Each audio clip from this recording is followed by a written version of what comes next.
A good evening unto you. Once again, I'm ever so thankful that you all could join me. As always, welcome back.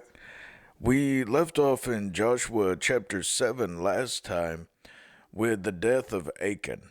So the curse has now been removed from Israel, and they're going to have to go back and fight the only army that has been able to have victory over them, and that is Ai. So we pick up now in Joshua chapter 8. And the Lord said unto Joshua, Fear not, neither be thou dismayed. Take all the people of war with thee, and arise, go up to Ai. See, I have given into thy hand the king of Ai, and his people, and his city, and his land. God says you already have the victory. And he begins by encouraging Joshua. This would have been very needed, because of how downtrodden that Joshua was before with the loss. It's always devastating to experience a loss. That goes for armies, fighters in combat sports, MMA fighters, boxers. It just crushes their whole world. So they would definitely need the encouragement. But also notice this time how God says, take all the people of war, take all the men of war with you. Don't just send a couple of thousand. No, all of you go this time. And thou shalt do to Ai and her king as thou didst unto Jericho and her king, only the spoil thereof, and the cattle thereof shall ye take for a prey unto yourselves. Lay thee an ambush for the city behind it. So unlike the Jericho victory, now God says you can take and loot their city and keep it for yourselves, which has a very eerie sense of irony to it. Matthew Henry pointed this out. Achan, whom was killed for taking loot from Jericho, it was forbidden. Achan, who went after forbidden spoil, lost that forbidden spoil and his life and all. But the rest of the people who kept themselves from the accursed thing were quickly rewarded for their obedience. The way to have the comfort of what God allows us is to keep from what he forbids us. No man shall lose by self-denial. So if Achan would have just held out for couple of weeks, he would have had a lot of spoil, probably more than what he secretly hid. Matthew Poole said, overcome and destroy them, God orders Joshua.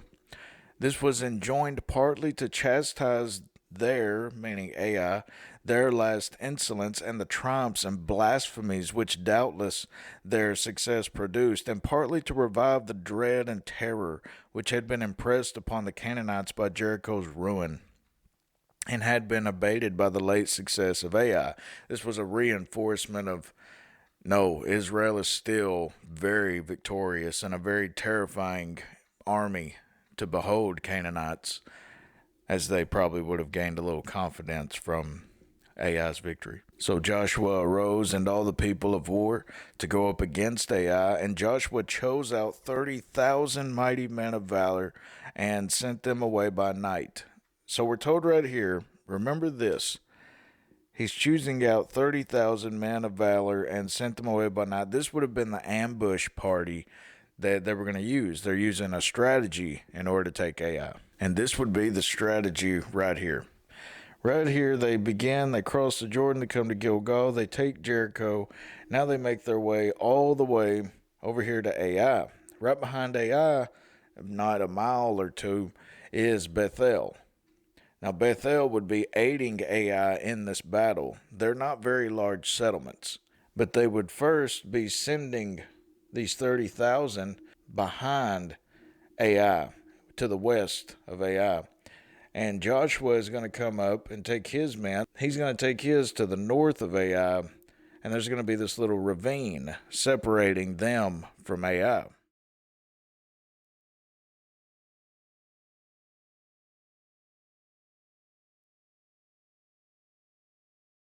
And he commanded them, saying, Behold, ye shall lie in wait against the city, even behind the city. Go not very far from the city, but be ye all ready. And I and all the people that are with me will approach unto the city, and it shall come to pass, when they come out against us as at the first, that we will flee before them. For they will come out after us till we have drawn them from the city, for they will say, they flee before us, as at the first, therefore we will flee before them. But this is all a trick. They're just trying to draw them out of the city so that the ambush party can come in from the back. Then ye shall rise up from the ambush, talking to these 30,000, and seize upon the city, for the Lord your God will deliver it into your hand. And it shall be, when ye have taken the city, that ye shall set the city on fire, according to the commandment of the Lord shall ye do. See, I have commanded you. Now this fire would be the signal to Joshua's army to begin attacking Ai's main force. Joshua therefore sent them forth, and they went to lie in ambush and abode between Bethel and Ai on the west side of Ai, but Joshua lodged that night among the people. John Gill said, the main body of the army, to direct them in the affair of war, how they should behave the next day when they came to fight, and to inspire them with courage and confidence, that they might not be afraid because of their having been smitten before by this people. And Joshua rose up early in the morning and numbered the people and went up, and he and the elders of Israel before the people to Ai. It's believed that the elders are going to be coming with Joshua and the army, because victory's guaranteed. They have no doubt that they're going to win. So the elders are going to be there in order to help with the loot. And all the people, even the people of war that were with him, went up and drew nigh and came before the city and pitched on the north side of Ai, as we talked about. Now there was a valley between them and Ai. Now this is the verse where a lot of people get confused on the numbers. Who was involved in the ambush? Who was this? Who was that? Well, as we talked about before, how about 35,000 men are involved in the ambush. We've already been told about the 30,000 men in verse 3. Now we're told about another 5,000 men, and Joshua took about 5,000 men and set them to lie in ambush between Bethel and Ai on the west side of the city. If you look up here, you'll notice how Ai, Bethel, so they would have been placed right here. The other 30,000 would be right here. So you got 30,000, then the 5,000, and then Joshua's army up here above Ai. And when they had set the people, even all the host that was on the north of the city, and their liers in wait on the west of the city, Joshua went that night into the midst of the valley. Charles Ellicott talks about where Joshua now relocates. A wider and more open part of the valley, probably a little further to the south, the object being to draw the men of Ai into a pursuit in the direction of the road to Gilgal. This would have been easier for Joshua and them to feign their retreat, as well as actually go to battle. And it came to pass, when the king of Ai saw it, that they hasted and rose up early, and the men of the city went out against Israel to battle, he and all his people, at a time appointed before the plain. But he knew not that there were liers in ambush against him behind the city. And Joshua and all Israel made as if they were beaten before them, and fled by the way of the wilderness. And all the people that were in Ai were called together to pursue after them, and they pursued after Joshua and were drawn away from the city. Whenever it says all the people, you have to always put that into context. Statements like that, it's meaning all the soldiers, all the men of war, which we learn here just in a few verses. And there was not a man left in Ai or Bethel, that went not after Israel, and they left the city open and pursued after Israel. So we're told right here about the soldiers of Bethel also being part of the army of Ai. Adam Clark said, it is very likely that the principal strength of Bethel had been previously brought into Ai as the strongest place to make a stand in, Bethel being but about 3 miles distant from Ai, and probably not greatly fortified. Therefore Ai contained on this occasion all the fighters of Bethel. And the Lord said unto Joshua, stretch out the spear that is in thy hand toward Ai. This is one of those monumental moments, so pay close attention. Stretch out the spear that is in thy hand toward Ai, for I will give it into thine hand. And Joshua stretched out the spear that he had in his hand toward the city. Joseph Benson commented, this spear, if made of polished brass or steel, which is very likely, might be seen from a great distance by reason of its brightness. So this would have been a great signal and standard for all the people to go to war. And the ambush arose quickly out of their place, and they ran as soon as he had stretched out his hand, and they entered into the city, and took it, and hasted, and set the city on fire. And when the men of Ai looked behind them, this is such an epic moment right here. Just pay attention. And when the men of Ai looked behind them, they saw, and behold, the smoke of the city ascended up to heaven, and they had no power to flee this way or that way. And the people that fled to the wilderness turned back upon the pursuers. This reminds me of how it will be for the wicked. They'll be so puffed up with pride and going about life as if everything's normal, and suddenly they're consumed with terrors. My dad said the other night at Thanksgiving dinner, he said, wouldn't it just be a horrible thing to, you're going about life as everything's normal, everything's peaceful, not expecting everything to change suddenly and in an instant, and then you just go to sleep and you wake up in hell. That's kind of a symbolism that you can get out of this army of Ai and their shock at what is just now going on. John Gill said, on some account or another, perhaps observing that the army of Israel made a full stop and was gazing at the city. Wouldn't that be something? They're running after these Israelites. They're chasing them, thinking that, well, we'll just slaughter them. They're chasing them, and then all of a sudden, Israel, the army that they're chasing, stops and looks back at the city. It's that gotcha moment, They concluded an enemy was there and had set fire to it. If they turned back to their city, there was an enemy. How powerful, they knew not. If they pushed forward, there was the whole army of Israel against them, which now turned and faced them, showing no fear. It's utter doom. And when Joshua and all Israel saw that the ambush had taken the city, and that the smoke of the city ascended, then they turned again and slew the men of Ai.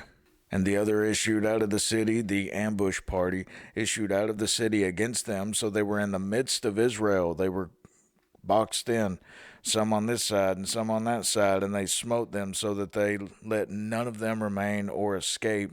And the king of Ai they took alive and brought him to Joshua.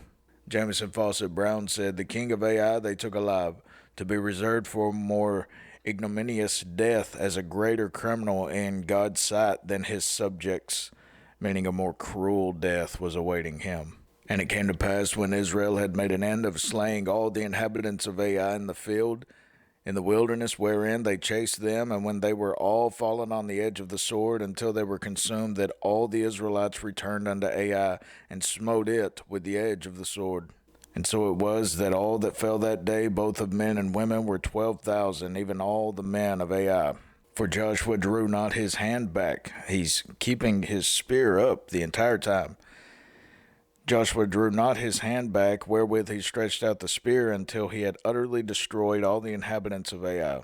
Jamison Fawcett Brown once again said, from the long continuance of the posture, holding the spear out, it might have been a means appointed by God to animate the people, and kept up in the same devout spirit as Moses had shown in lifting up his hands until the work of slaughter had been completed. So here's another showing of how Joshua is another type of Moses. Just like how Christ appeared to Joshua and Moses at the burning bush, take off your sandals, for this ground is holy. Many, many commonalities here between Moses and Joshua. Only the cattle and the spoil of that city Israel took for a prey unto themselves, according unto the word of the Lord which he commanded Joshua. And Joshua burned Ai, and made it a heap forever, even a desolation unto this day. And the king of Ai he hanged on a tree until evening tide. And as soon as the sun was down, Joshua commanded that they should take his carcass down from the tree, and cast it at the entering of the gate of the city, and raise thereon a great heap of stones that remaineth unto this day. Matthew Henry commented on this very severe treatment of the king. A special reason, no doubt, there was for this severity to the king of Ai. It is likely he had been notoriously wicked and vile, and a blasphemer of the God of Israel. We have to remember there are details in the scripture that were not given. But you can reckon from the consequences of what happens to these men that there had to have been a reason beforehand. So one can just imagine these kings mocking the God of Israel. Well, their God splits the Red Sea. Their God just split the Jordan. Their God gave them victory over Jericho. Let their God come to me. I can just see them. But this is the way that pride in men makes them react to such daunting news. Then Joshua built an altar unto the Lord, God of Israel, in Mount Ebal. And many believe this is the actual altar. It still stands to this day. Most people believe that this is the actual altar.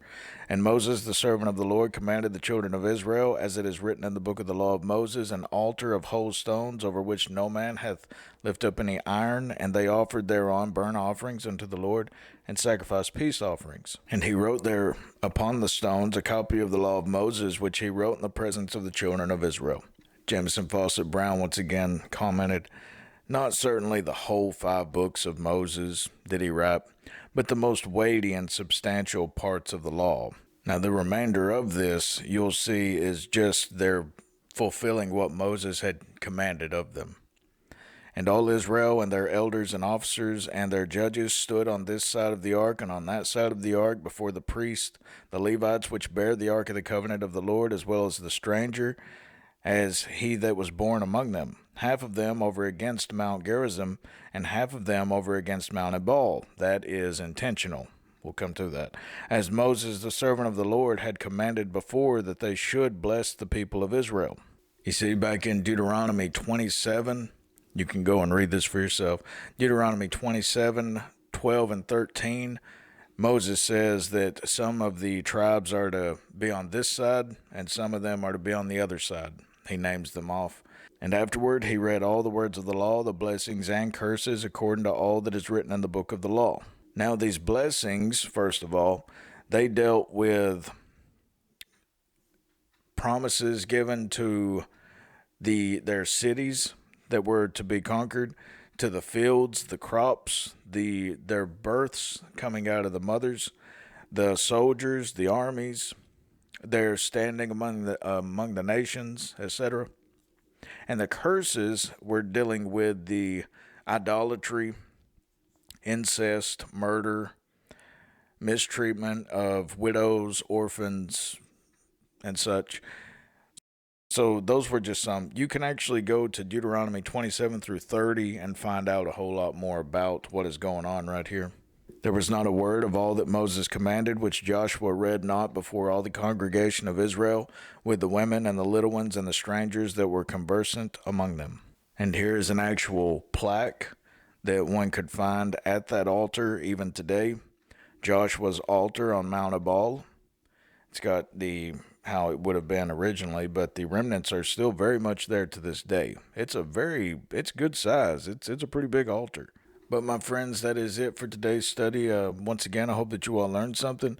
I will, Lord willing, be seeing you all in a couple of days. God of peace be with you all. Amen.